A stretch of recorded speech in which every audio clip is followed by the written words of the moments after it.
사무엘상 18장 22절 23절 23절 사무엘상 18장 22절 23절. 자, 우리 다 찾으신 줄 알고 우리 다 같이 일어나셔서 우리 한 목소리로 하나님의 말씀을 같이 받겠습니다.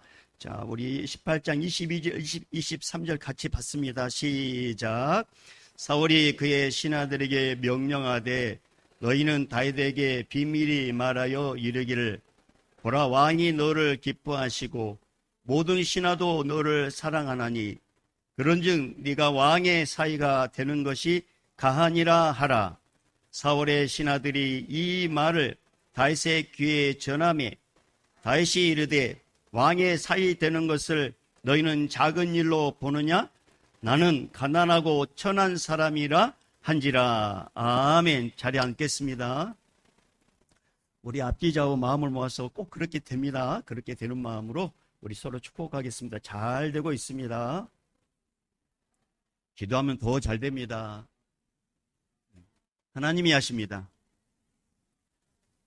행복하세요. 하게 하신 분은 예수님이십니다. 우리에게 행복을 주신 분도 예수님이십니다. 그 예수님을 만나면 예수님께서 그 인생 책임져 주십니다. 그 예수님께서 이곳에 왕으로 와 계십니다. 오늘 말씀을 듣다가 말씀을 듣는 중에 왕이신 예수님을 꼭 만나기를 주의 이름으로 축복합니다. 오늘 이제 설교 제목이 부족함을 아는 것이 은혜의 시작점이다. 부족함을 아는 것이 은혜의 시작점이다. 라는 제목입니다. 이 설교 제목이 참 이제 주님이 주시는 그 제목인데요. 자기가 부족함을 아는 게 은혜의 이제 시작점이 출발점이라는 거죠. 그래서 오늘 우리의 이 부족함을 채우실 분이 누구신지를 꼭 만나는 그런 시간 되기를 바랍니다. 먼저 이렇게 문제를 내도록 하겠습니다. 근데 이제 참 이렇게 문제 그러면 막 이렇게 스트레스 받잖아요. 근데 그냥 간단한 문제, 또 이게 답을 저는 확인하지 않습니다. 그냥 속으로만 여러분 답을 딱 정하면 됩니다. 한번 맞춰보세요. 아버지께서 이제 심부름을 시켰어요. 네, 이 심부름은 꼭 해야 돼요. 심부름 시켰는데 이 심부름을 꼭 해야 되는데 어떻게 하는 것이 가장 지혜로운 것인지 이제 네 가지 중에 하나만 고르면 돼요. 속으로 네 가지 중에. 심부름을 시켰는데 꼭 해야 돼. 근데 어떻게 하는 것이 가장 지혜로운 건지 네 가지 중에 하나를 선택하면 돼요. 첫 번째, 말할 때 한다. 말할 때 한다. 두 번째, 조금 얻어맞고 한다. 세 번째, 많이 얻어맞고 한다. 네 번째, 끝내 버티다가 쫓겨난다. 말로 할 때 한다. 조금 얻어맞고 한다. 많이 얻어맞고 한다. 버티다가 쫓겨난다. 여러분 몇 번에 여러분 체크하셨어요? 네. 예. 말 안 해도 돼요. 마음속으로는. 아마 두말할 필요 없이 1번이라고 이렇게 체크를 했을 겁니다. 그렇다면 실제 삶은 여러분 어때요? 실제 삶.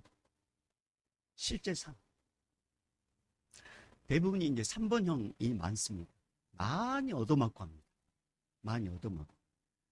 이제 이걸 신앙생활에 적용을 해보면, 우리가 간증을 들어보면, 대부분 다 어떤 사람들, 대부분이 뭐냐면, 실컷 두들겨 맞고 이제 그때 순종했다. 그런 분들이 참 많습니다. 하나님의 말씀에 순종을 해야 한다는 거 알고 있음에도 불구하고, 설마 나한테 무슨 일이 있겠어? 아이고, 없겠지 뭐. 그러면서 버팁니다. 그리고 무시해요. 그리고 다른 데 정신이 이제 팔려가지고 그 말씀 잊어먹어요. 근데 어느 날 문제가 탁 터져요. 얻어맞고 나서, 내가 뭔가 잘못했구나. 이제 그때 순종해요. 이게 우리의 연약함입니다. 이게. 여러분, 우리 예수님은 그러지 않으셨어요. 예수님은 자신이 십자가에서 죽어야 한다는 사실을 하나님 아버지로부터 알았어요. 그리고 십자가 지시기 전에 간절히 3번 기도하는데 우리 하나님 아버지께서 침묵하셔요. 내가 십자가 지는 게 나의 소명이지. 그러면서 하나님 말씀에 버티지 않습니다. 모른 척하지도 않고 회피하지도 않습니다. 다른 일에 정신 팔리지 않도록 다른 곳에 목적을 두지 않습니다. 십자가 지는 일에 목적을 두고 그대로 하셨습니다. 그 은혜로 우리가 구원받았습니다. 여러분, 우리가 구원받은 우리가 이제 우리 인생의 주인이 바뀌었어요. 내가 예수 믿기 전에는 우리의 주인이 누구였냐? 마귀 사탄이었습니다. 그런데 예수를 믿는 순간부터 이제 내 주인이 바뀐 거죠. 예수님이 주인입니다. 예수님께서는 하나님 아버지 말씀이면 네 알겠습니다 라고 이렇게 순종했다고 그랬잖아요. 그럼 우리는 이제 하나님의 자녀가, 예수님의 자녀가 됐기 때문에 하나님 아버지라 부르는 자녀가 됐기 때문에 우리 또한 예수님처럼 즉각 순종하셔야 됩니다. 그럴 때 예수님은 놀라운 복을 부어주십니다. 저는 오늘 이 시간 우리 인생의 주인은 예수님을 말씀을 듣는 분이 꼭 만나기를 바랍니다. 그래서 여러분이 뭔가 손해가 될 것 같아요. 내가 뭔가 고생할 것 같아요. 근데 주님이 뭔가 말씀하셔요.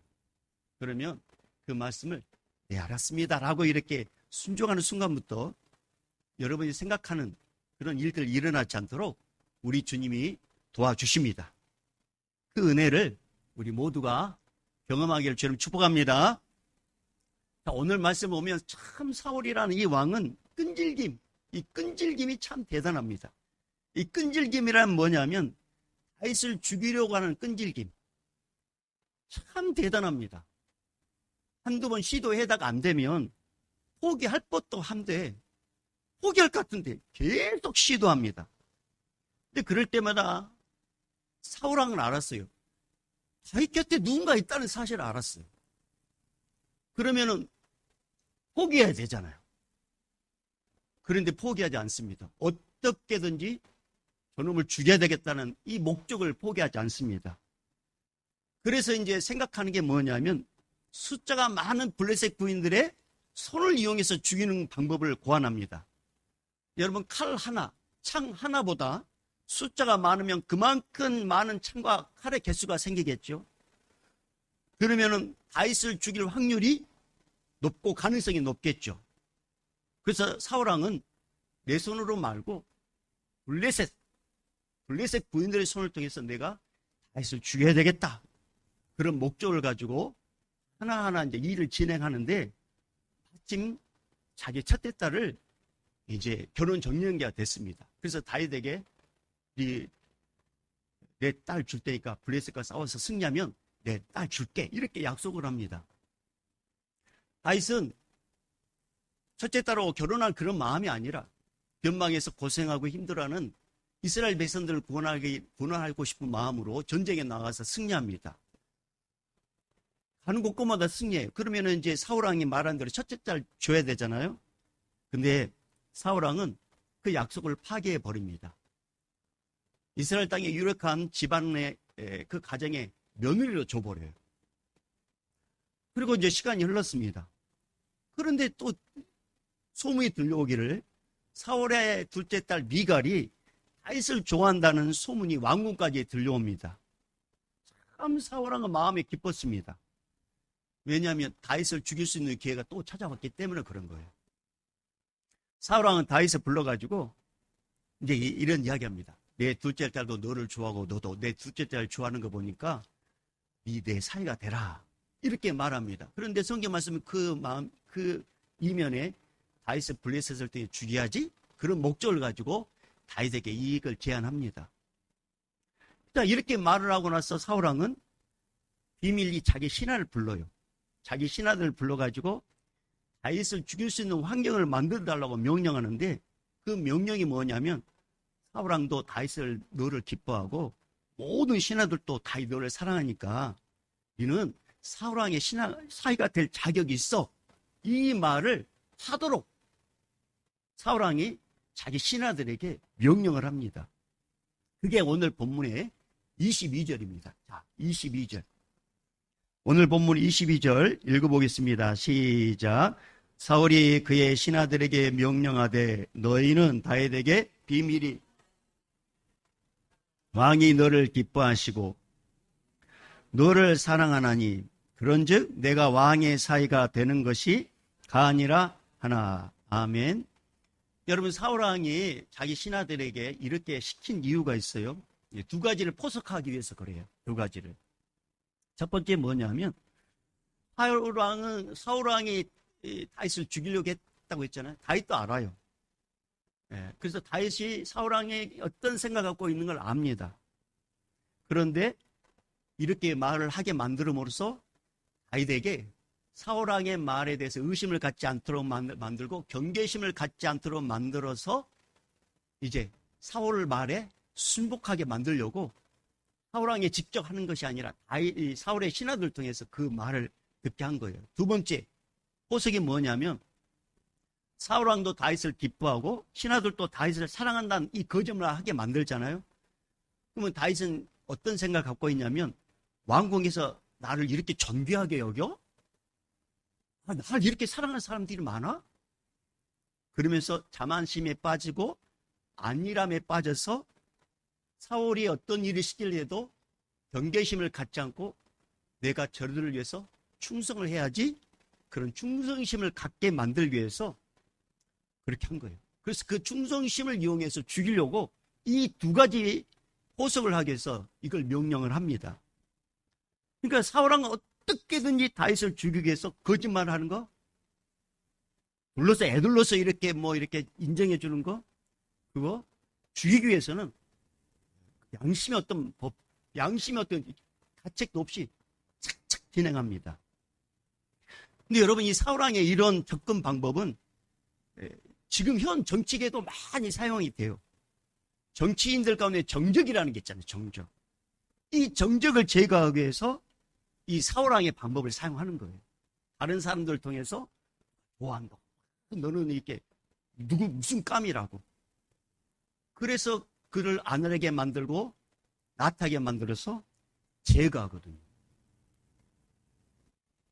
이런 사울왕의 이 정적 제거법이 지금도 통용되고 있는데 사울이 이제 그런 마음으로 다윗을 제거하려고 해요. 그런데 다윗은 그럼 어떻게 반응합니까? 자, 23절 읽어봅니다. 23절 시작. 사울의 신하들이 이 말을 다윗의 귀에 전하매 다윗이 이르되 왕의 사이 되는 것을 너희는 작은 일로 보느냐? 나는 가난하고 천한 사람이라 한지라. 자, 이거 현대인의 성경은 23절 이렇게 기록해놨어요. 그러나 다윗은 나처럼 가난하고 보잘것없는 사람이 어떻게 왕의 사이가 될 수 있겠소 하고 대답하였다. 이게 무슨 말이냐?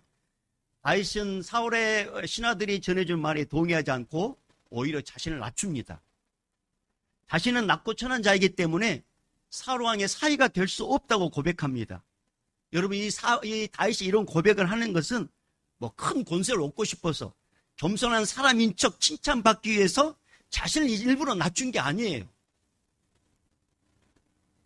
이 고백은 다윗의 솔직한 고백이었습니다.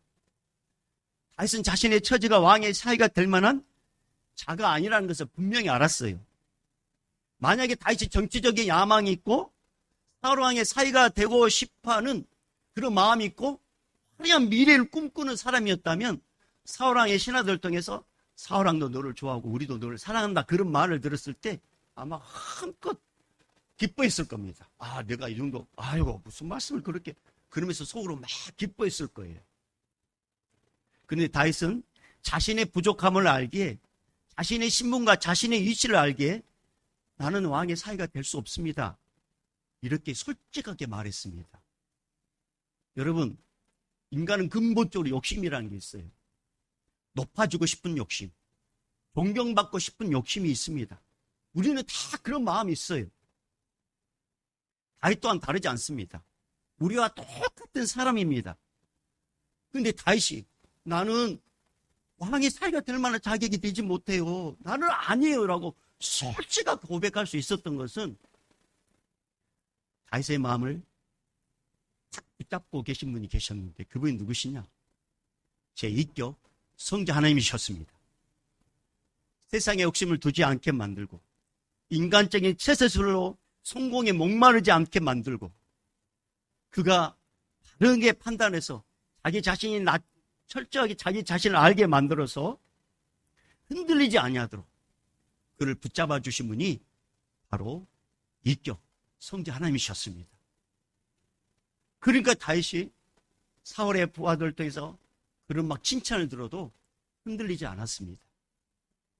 여러분, 근본적으로 우리는 그런 존재가 아니에요. 대체 하나님께서 인간을 창조하실 때 하나님께서는 인간에게 생기를 불어넣어 주셨습니다. 그리고 생명이 되게 했어요. 생명이 들어올 때 어마어마한 권세도 우리에게 주셨습니다. 하나님은 인간에게 주신 그 권세를 사용하지 않아도 살 수 있도록 역사해 줬어요. 그리고 그 권세를 가지고 낮아질 수 있도록, 그리고 그 권세에 대해서 마음이 가지 않도록 역사해 줬습니다. 근데 인간이 타락하면서 자신이 갖고 있는 권세로 더 큰 권세를 갖고 싶은 탐욕이 들어옵니다. 피조물인 인간이 하나님처럼 되고 싶어요. 하나님처럼. 그래서 하나님의 말씀에 불순종해서 선악과를 따먹습니다. 하나님이 선악과를 따먹으면 너 죽는다고 했음에도 불구하고 마귀의 유혹에 넘어가서 선악과를 따먹습니다. 선악과를 따먹는 순간 하나님은 인간을 떠나버립니다. 그리고 인간에게 주었던 모든 권세를 다 거둬가 버립니다. 근데 여전히 인간의 마음에 재성이 남아있는데 그 재성이 뭐냐면 권세에 대한 집착. 이 권세, 높아지려 하는 그 집착만큼은 여전히 제약된 모습으로 남아있습니다.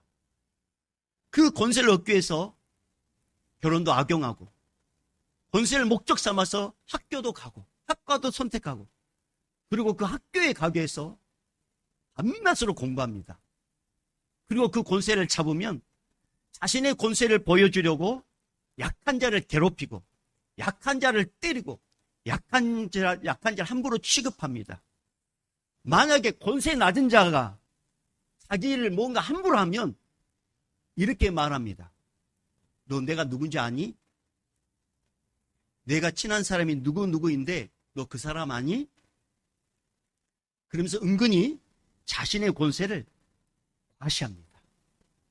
이게 바로 타락한 인간의 실제입니다. 이처럼 타락한 인간이 이 땅에 살면서 모래 위에 집을 짓듯이 헛된 것에 인생을 허비하고, 얼마 가지 않으면 넘어질 그 권세에 허비해서 그렇게 살다가, 목적도 없이 살다가 영원히 사는 것이 아니라 이 땅에 죽어서 지옥으로 떨어지는 그런 불쌍한 영혼이 우리 인간입니다. 죽으면 다 놔두고 가요. 죽으면 다 놔두고 갈 그 성공, 죽으면 다 놔두고 갈 그 권세, 죽으면 다 놔두고 갈 그 높아지려고 하는 그 목적, 그 목적대로 사는 그 인간을 불쌍히 여기신 하나님께서 이 문제를 해결해 주고 싶었어요. 내버려두면 지옥불에 떨어지니까. 그래서 이 땅에 제2격 하나님을 보내시는데 그분이 누구시냐? 바로 예수님이십니다. 하나님께서 예수님을 이 땅에 보내신 이유는 이 땅을 심판하려고 보낸 게 아니라 다시금 우리를 존귀한 인생으로 만들어주고 싶어서 보낸 겁니다. 이 땅에 오신 예수님은 모든 죄를 대신 짊어지시고 죽으셨습니다. 그리고 누구든지 예수님 믿으면 예수님은 우리 안에 내가 누군지를 가르쳐줘요. 내 존재의 목적이 뭔지를 가르쳐줘요. 그리고 내 인생의 결말이 어딘지를 가르쳐줍니다. 여러분, 예수님 믿으면 내가 누구로부터 온지 가르쳐준다 했죠? 여러분, 우리는 누구로부터 왔어요? 하나님으로부터 보내심을 받았습니다. 우리의 존재의 목적은 뭡니까? 하나님의 영광입니다. 우리 인생의 결말은 어딥니까? 예수 믿으면 천국, 예수 믿지 않으면 지옥입니다. 이것을 우리 예수님은 가르쳐 주시려고 이 땅에 오셨고, 예수 믿으면 이것을 알게 돼요. 그리고 더 분명한 것은 모든 권세와 힘은 인간에게부터 온 것이 아니라 하나님으로부터 온다는 사실을 가르쳐 줍니다. 그래서 잠언 8장 18절에 부귀가 내게 있고 부하고 귀함이 내게 있고 장구한 재물과 공의도 그러하니라. 사랑하는 여러분, 권세는 하나님이 주셔야 누릴 수 있습니다. 부자도 하나님이 주셔야 누릴 수 있습니다. 하나님 그룹도 다 온다는 거죠. 이것을 알 수 있는 길은 예수님을 만나면 알게 돼요. 근데 왜 사람들은 권세와 권력과 힘을 갖기 위해서 그렇게 애를 쓰는 걸까요? 한 가지입니다. 욕심 때문입니다. 야고보서 1장 14절 15절에 오직 각 사람이 시험을 받는 것은 자기 욕심에 끌려 미혹됨이니 욕심이 잉태한 즉 죄를 낳고 죄가 장성한 즉 사망을 낳느니라. 인간은 근본적으로 타락했기 때문에 자기가 원하는 상황과 환경이 만들어지면 자연스럽게 욕심을 부릴 수 있어요. 사울왕도 마찬가지입니다. 다윗에게 나도 너를 좋아하고 내 신하도 너를 사랑한다는 그런 말을 들었을 때, 모든 상황이 이렇게 만들어졌을 때 다윗이 나도 이렇게 인정받는 사람이야? 내가 이렇게 사울왕의 자격이 될 수 있다고? 그렇게 듣기 좋은 소리 하면 다윗도 넘어갈 줄 알았어요. 사울왕은 다윗이 분명히 넘어갈 줄 알았습니다. 하지만 다윗은 권세와 높아지려고 하는 이 인간의 본심에서 멀리 떨어져 있었습니다. 대신 자신의 솔직한 마음을 사울왕의 신하들에게 전달을 했습니다. 나는 자격이 없다고 솔직하게 대답했습니다. 여러분, 이것은 다윗이 가식 있는 그런 표현이 아니었습니다. 가식 없는 표현이었어요. 자신의 처지를 이용해서 뭔가 불쌍히 여기게 하려고 하는 게 아니었습니다. 자신의 처지를 비관해서 하는 말이 아니었어요. 자신의 처지를 비관해서 불편함을 숨기려고 그렇게 한 게 아니었어요. 불쌍히 여기게 하려고 그런 말 한 게 아니었습니다. 다윗의 솔직한 마음이었습니다. 사랑하는 여러분, 우리는 다윗을 통해서 누구를 봐야 되냐면 예수님을 보셔야 됩니다. 다윗의 이런 부분은 앞으로 오실 메시아, 그 예수 그리스도의 그림자입니다. 여러분, 예수님이 이 땅에 인간을 구원하러 오셨습니다. 구원자로 오실 때 그분은 하나님이시잖아요. 창조시잖아요. 크고 화려하고 자신을 높게 보이려고 오지 않으셨습니다. 예수님은 화려한 궁전에 태어나지 않으셨어요. 베들레헴, 관심도 없는 마구간에 그곳에 태어나셨어요. 어쩔 수 없이 그 고향에 살지 못하고 헤롯 왕이 2살 이하의 남자는 다 죽이란 말했을 때 이집트로 피할 수밖에 없는 그 연약함으로 순간 그곳을 자리를 떠납니다. 그리고 다시 유대 땅에 왔을 때 화려한 도시로 가지 않습니다. 갈릴리 나사렛으로 가서 거기서 유년 시절을 보냅니다. 여러분, 갈릴리 지역은 지금으로 말하면 유대인 사람들에게 있어서 달동네와 같은 곳이에요. 유대인 중에서 가난하고 천한 사람들이 모여 사는 곳, 그곳이 어디냐? 갈릴리 지역이에요. 그렇기 때문에 예수님께서 이런 지역에서 공생의 전까지, 30세 전까지 사셨다는 것은 예수님의 생애가 얼마나 낮고 얼마나 보잘것없고 얼마나 천하게 살았고 얼마나 가난하게 살았는지를 잘 보여줍니다. 하나님이신 그분이 화려한 궁전에 살아도 말 못해요. 예루살렘 화려한 도시에 살아도 말하지 못해요. 근데 예수님은 그런 곳에 가지 않으셨어요. 예수님은 완전한 시면서도 완전한 인간으로 아무 권세도 없는 지역에서 아무 권세도 갖지 않고 낮고 초라하게 사셨습니다. 그렇다고 해서 예수님이 그곳에 산다고 해서 자신 낮아지고 보잘것없고 그분이 뭐 힘이 없고 권세가 없는 게 아니었습니다. 예수님은 예루살렘에 사는 그 어떤 자들보다 권세와 존귀함이 차고 넘쳤습니다. 예수님은 예루살렘에 사는 그 어떤 사람들보다 영광이 크고 놀라운 분이셨습니다. 세상 권세에 비교할 수 없는 권세를 갖고 계신 분이 예수님이셨습니다. 예수님 비록 인간의 모습으로 이 땅에 오셨지만 하나님과 동등한 분입니다. 하나님과 존귀함을 나눌 수 없습니다. 그래서 예수님은 일부러 높아지지 않았습니다. 왜? 당신이 높아져. 당신이 자연스레 높은 분이시니까. 단지 십자가 지시려 예루살렘에 들어갈 때 예수님 끝까지 당신의 화려함을 드러내지 않습니다. 화려한 마차를 타고 예루살렘에 들어가지 않습니다. 정복자의 모습으로 들어가지 않습니다. 어린 아기 새끼를 타고 입성하십니다. 그리고 세상 왕들처럼 자신의 존귀함을 바다에 포장하지 않습니다. 사람들이 깔아준 그 옷을 질판, 사람들이 흔들어준 그 종려나무 가지를 환영받아 어린 나귀를 타고 예루살렘에 들어갑니다. 예수님은 겉으로 봤을 때는 너무나도 초라하지만 우리를 구원하기 위해서 그 초라함을 마다하지 않고 십자가에 대신 달려 죽으셨습니다. 그리고 그분은 부활하시고 하나님께서 그를 세상의 그 누구보다도 존귀하게 만들어 주셨습니다. 사랑하는 여러분, 우리 인간이 하나님께서 처음 창조하셨을 때 주셨던 그 존귀함을 회복하는 길이 있어요. 비천한 존재에서 존귀한 존재가 되는 길이 있습니다. 그것은 바로 누구를 믿어야 되느냐? 예수 그리스도를 믿고 그분을 따라가면 주님께서 여러분을 존귀하게 만들어 주십니다. 예수님의 그 존귀함을 우리에게 덮어주십니다. 여러분 한번 생각해 보십시오.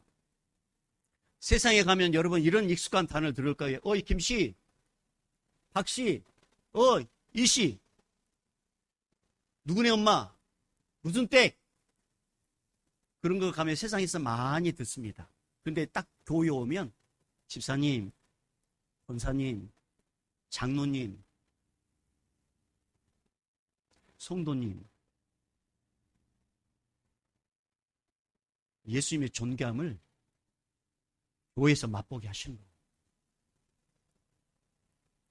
우리를 존귀하게 만들어주는 것은 내가 노력한다고 되는 게 아니라 예수님이 존귀하게 만들어주면 그 누구도 예수님의 그 존귀함을 막을 수가 없습니다. 사랑하는 여러분, 우리 주님께서는 여러분을 존귀하게 만들어주길 원하십니다. 그러면 예수님을 믿으십시오. 그리고 예수님을 따르십시오. 그럼 예수님이 여러분을 존귀하게 만들어 주십니다. 사울왕은 다윗을 죽이고자 다윗에게 환심을 사려고 예를 썼습니다. 왕의 사위로 다윗을 존귀하게 만든 후에 이제 방심하며 죽이려고 했어요. 그러나 다윗은 왕의 사위가 될 만한 그런 자가 아니라는 것을 알고 솔직히 고백했다고 했습니다. 자신의 부족함을 솔직히 고백했습니다. 인생을 비관해서 고백한 게 아니었어요. 진짜였어요. 자기는 그럴 만한 존재가 아니라 있는 그대로 고백했습니다. 그러다 보니까 사울왕이 미끼를 던졌잖아요. 근데 다윗이 그 미끼에 유혹 넘어가지 않습니다. 다윗이 미갈과 사랑에 빠진 것은 왕의 사위가 되고 싶어서 미갈과 사랑에 빠진 게 아니었습니다. 진짜 사랑해서 사울의 딸과 만난 거예요. 순수한 사랑이었습니다. 여러분, 아무리 천하의 사기꾼이라 할지라도 욕심도 없고 유혹도 느끼지 않으면 사기칠 수 없습니다. 사기당하는 모든 근원은 유혹과 욕심이에요. 욕심. 결국 사울왕은 왕의 사위가 될 거라는, 누가 잘하면 내가 왕의 사위가 될 거라는 그 유혹을 했지만 다윗은 그 유혹에 넘어가지 않습니다. 그리고 이후에 사울왕의 신하들이 알게 됩니다. 아, 다윗이 사심이 없었구나. 권력에 대한 욕심이 없구나. 그러면서 사울의 신하들이 다윗을 존귀하게 여깁니다. 반대로 사울왕은 다윗의 신하들이 이렇게 변화된 것을 느끼면서 더 신경질적으로 변합니다. 그리고 다윗을 두려워하고 또 다윗을 경계합니다. 사랑하는 여러분, 다윗이 자신의 부족함을 알고 그 부족함을 세상 권력과 힘으로 채우려고 했다면 다윗은 머지않아서 큰 어려움을 당했을 겁니다. 그러나 다윗은 자신의 부족함을 알고 그 부족함을 아시는 하나님을 더 의지했습니다. 그러자 하나님께서 다윗에게 은혜를 부어주셨어요. 그리고 목동을 왕으로 세워주고 왕을 통해서 사랑받도록 만들어줍니다. 우리도 마찬가지입니다. 사람은 누구나 권력과 힘을 갖고 존귀한 자가 되고 싶어합니다. 그래서 주변에 합별 좋은 자, 권력과 명예가 있고 뭔가 좀 이렇게 힘 있는 자를 가까이 하려고 합니다. 그래서 권력을 통해서 존귀함을 얻으려고 노력을 합니다. 인간을 가까이 합니다. 그런데 여러분, 이게 원하는 대로 되지 않아요. 그 모든 노력의 끝은 실망이고 비통함이고 아픔만 남기게 됩니다. 그러나 자신의 부족함을 알고 자신의 연약함을 알고 예수님과 가까워지고 예수님을 찾는 자는 우리 예수님께서 절대로 실망하지 않도록 그와 함께 하십니다. 예수님께서 그 영혼 존귀하게 만들어 주십니다. 그래서 그 영혼이 배신당하지 않도록 주님께서 도와주십니다. 사랑하는 여러분, 기억하십시오. 예수님은 만왕의 왕으로서 모든 존귀와 권력을 다 갖고 계십니다. 이 예수님을 믿고 예수님을 본받으면 예수님께서 우리 또한 존귀하게 만들어 주십니다. 그 예수님의 존귀함 때문에 예수님은 우리를 기뻐한 자로, 그리고 우리와 함께 하십니다. 여러분, 베드로, 안드레, 야고보, 요한, 이들은 다 갈릴리 어부였어요. 예수님께서 이들을 선택하지 않았다면, 예수님이 선택해도 이들이 순종하지 않았다면 베드로, 안드레, 야고보, 요한 이들의 이름은 안개처럼 사라져서 기억도 하지 못했을 겁니다. 근데 이들이 지금 오늘 이 시간에도 베드로, 안드레, 야고보 이름을 거론한 이유가 뭡니까? 이들은 어부였어요. 왜 이들이 신앙인으로서 존경받고 인정받습니까? 이들은 어부였단 말이에요. 그런데 예수님께서 선택해 주셨고 예수님을 따르니까 예수님께서 이들을 존귀하게 만들어 주셨습니다. 예수님을 만났기 때문에 예수님께서 그들의 이름을 성령책이 사라지지 않는 이상 계속적으로 존귀하게 만들어주고 계십니다. 사랑하는 여러분, 예수님이 인간처럼 주었다가 뺏는 분이 아닙니다. 그래서 누구든지 예수님을 가까이 하면 예수님은 그 사람과 함께 하셔서 그를 존귀하게 만들어주고 그 존귀함이 끊이지 않도록 영원토록 함께 하십니다. 그러나 예수님은 멀리하게 되면 스스로 존귀해지려고 인간의 본능으로 인간들을 가까이 하게 된다면, 인간의 힘으로 권력을 가지려고 한다면 그런 자는 뼈아픈 배신을 경험하게 될 것이고 후회 아픔이 가득한 인생으로 떨어지게 될 겁니다. 그래서 성경은 이런 말씀하셨어요. 시편 73편 27절 28절에 이런 말씀하셨습니다. 무릇 주를 멀리하는 자는 다 망하리니 음료와 같이 주를 떠난 자를 주께서 다 멸하셨나이다. 하나님께 가까이함이 내게 복이라. 내가 주 여호와를 나의 피난처로 삼아 주의 모든 행적을 전파하리이다. 사랑하는 여러분, 원래 우리는 존귀한 자가 아니었어요. 집사님, 권사님, 장로님 이런 호칭을 들을 만한 존재가 아니었습니다. 근데 우리가 예수님을 통해서 존귀한 자가 됐어요. 성도라고. 근데 성도 중에도 거짓말 잘해요. 시기와 질투 있습니다. 교만하고 거만한 마음 있습니다. 왜? 근본적으로 우리가 죄인이기 때문에 그렇습니다. 근데 이 근본적인 이 죄성을 그냥 내버려 두면 우리는 쉽게 오염됩니다. 그리고 세상 방식으로 살려고 노력을 하게 돼요. 그러면서 세상에서 부해지려고 하고 세상에서 권력을 가지려고 하고 세상에서 높아지려고 합니다. 그냥 내버려 두면 그렇습니다.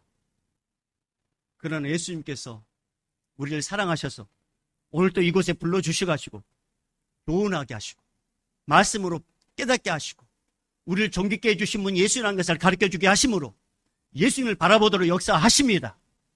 그래서 사랑하는 여러분, 저는 여러분 예수님을 통해서 여러분 어느 곳에 가든 인정받는 사람 되기를 축복합니다. 여러분 어느 곳에 가든지 존경함을 받기를 축복합니다. 그러려면 예수님을 함께 하십시오. 자, 그럼 이제 제가 처음에 이제 질문으로 이제 시작했죠. 자, 그럼 다시 이제 마무리를 제가 질문을 하겠습니다. 여러분, 우리를 존귀하게 해주신 분이 누구십니까? 우리를 높여주신 분이 누구십니까? 이쪽만 대답을 많이 하시죠. 이쪽에 보기 있을지어다. 다시. 우리를 존귀하게 높여주신 분은 누구십니까? 우리를 높여주신 분이 누구십니까? 자, 그러면 우리는 누구를 가까이 해야 됩니까? 우리는 누구를 만나야 됩니까? 예, 예수 그리스도십니다. 예수님과 함께하고 예수님을 가까이 하면 예수님은 그 사람을 존귀하게 만들어 줍니다. 세상에 감당할 수 없는 은혜를 부어 주십니다.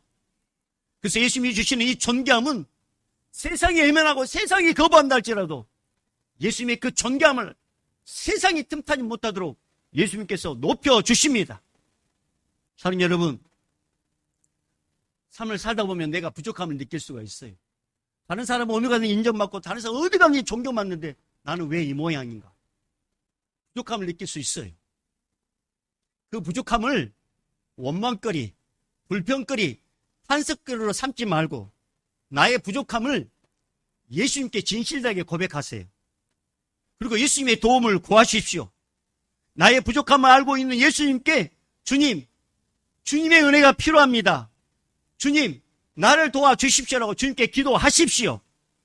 그러면 예수님께서 함께 하셔서 우리에게 은혜를 부어주시고 우리를 존귀하게 만들어 주셔서 어느 곳에 있든지 무엇을 하든지 사랑받게 해 주십니다. 이 은혜가 실제가 되려면 이제 우리는 결단해야 됩니다. 인간을 의지하면 안 됩니다. 예수를 의지하셔야 됩니다. 인간을 따라가면 안 됩니다. 예수를 따라가야 됩니다. 여러분, 우리를 존귀하게 만들어주신 분은 예수님이십니다. 그러니 예수님을 믿으십시오. 예수님을 따르십시오. 예수님께서 여러분을 존귀하게 만들어 주십니다.